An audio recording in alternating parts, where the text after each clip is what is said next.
Bismillah ar-Rahman ar-Rahim, my dear Vascular colleague, another lecture on the eminent lecture from Charing Cross 2023. This lecture was presented as a new alternative to EVAS technique, which we know endovascular sealing, using endobag, which unfortunately have failed due to distal migration of the graft. Most of them has been explanted. This lecture was presented by a great speaker, Professor Andrew Holden, and the title was Edited Case of AAA sac filling with a bioabsorbable polymer. This is the first in human study. He's really unique in presenting a lot of first in human studies and a lot of activity. And we know that his disclosure is really an advisory consultant for multiple companies, Gore, Biotronic, Bard, Medtronic, Boston Scientific, and Philips, and much, much more.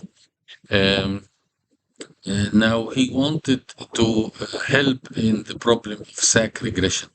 We know that if you follow up aortic aneurysm repair having EVAR for up to 10 years, he found into three groups. Either the sac is regress or stable or expand, and the mortality varies accordingly.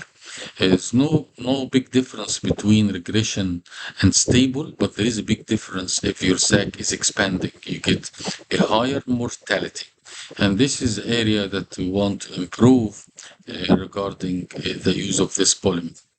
EVAR, which has been there for more than 20 years, did not address the sac. You don't do anything to the sac. And using endobag showed that didn't work. So they want to use a polymer to fill the sac in order to trigger thrombosis, invite fibroblast, and cause fibrosis and shrink it to the sac. And this is the basic idea for what is called a smart EVAR, which is EVAR with dealing of the sac as well.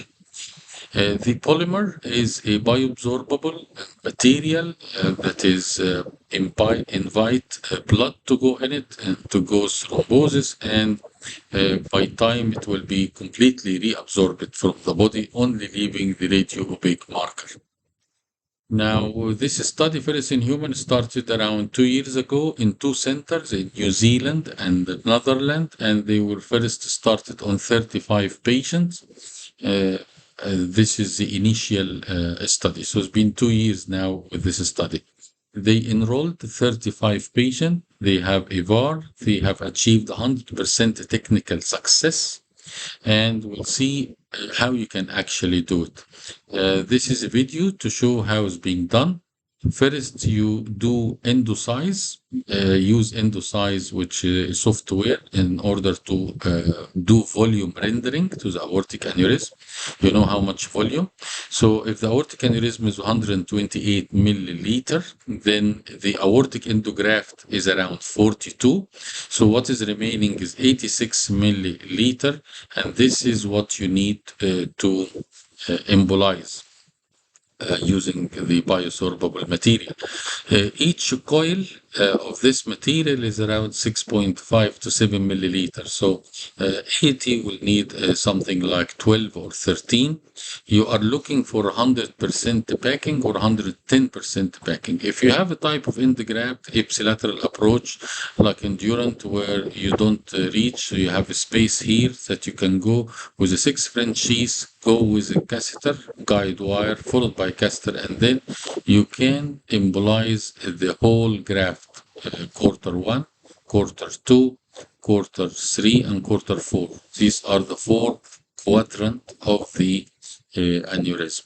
If you have the type of endograft which have unilimb, like Gore, then you can upsize 2 French more in order to have a space to put a 6 French sheath down there, and then pass 6 French sheaths, and then you can pass the embolization catheter after that into the 4 quadrant. As you can see here, this is a live case.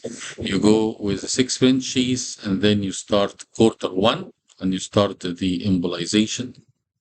followed by quarter 2 and 3 and 4. Mainly, you need to fill every quarter. It takes around 5 minutes. Don't fill another quarter before the first one is filled. So you start by quarter 1 and then go up to quarter 2. This makes 5 minutes. And then after that, you inject a little bit of dye to see how it is going, what is called a saccogram.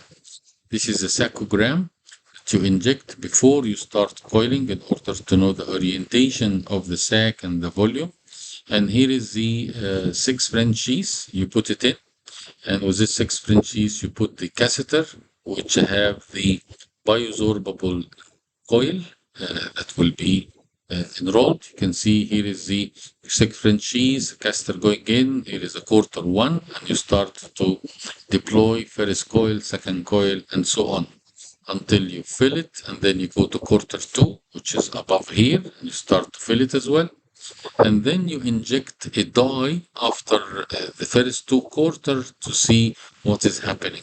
Usually the dye doesn't move because this is the beginning of the sac thrombosis.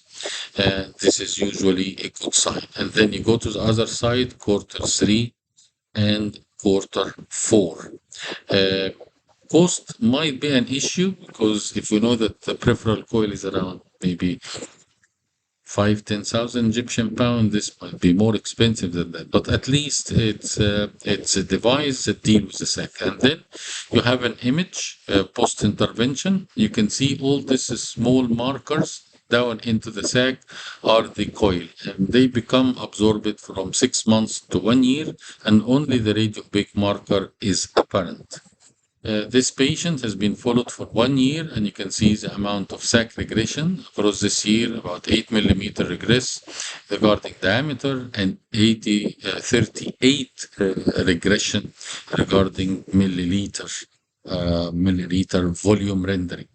So this is the how much decrease in size. You can see from 40 to 45 sac regression, which is measured by 2 things, by diameter and volume, and use core lab verification, which means a third party will take your data and do the analysis in order to avoid any bias into the data.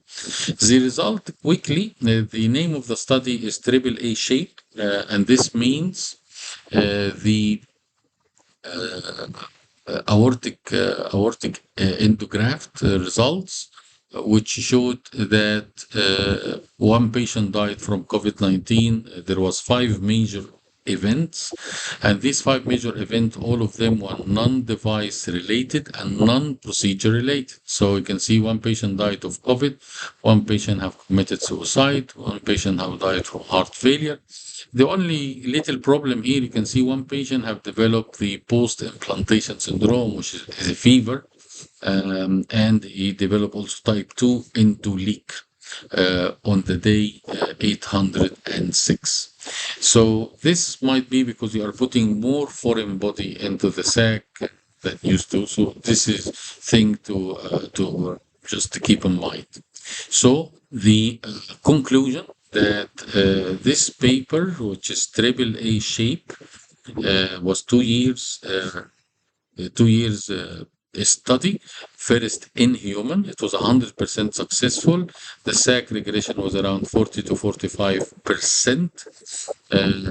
Usually the sac shrink it at 6 and 12 months, and this might be an important addition to EVAR.